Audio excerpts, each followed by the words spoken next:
1964, Douglas supported John C. Fremont, who was the candidate of the abolitionist Radical Democratic Party. Douglas was surprised to be disappointed that President Lincoln did not publicly endorse suffrage or black freedom. On February 20th, 1995, Douglas attended a meeting of the National Council of Women in Washington, D.C.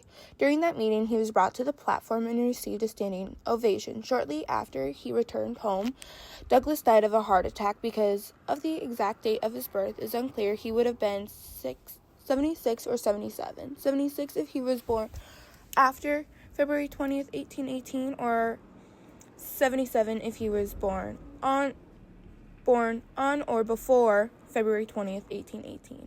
His funeral was held at the Metropolitan African Methodist Episcopal Church. Although Douglas had attended several churches in the nation's capital, he had a few there and had donated to standing candelabras, which when his church had moved to the new building in 1886.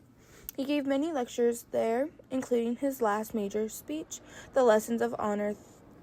Thousands of people passed by his coffin to show their respect. United States senators and Supreme Court justices were pallbearers. Jeremiah Rankin, president of the Howard University, delivered a masterly address.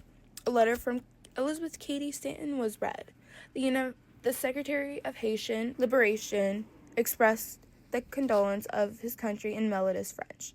Douglas's coffin was transported to Rochester, New York, where he had lived for 25 years, longer than anywhere else in his life. His body was received in the state of City Hall. Flags were flown at half-mast and schools adjourned, and he laid next to Anna in the Douglas family plot of Mount Hope Cemetery.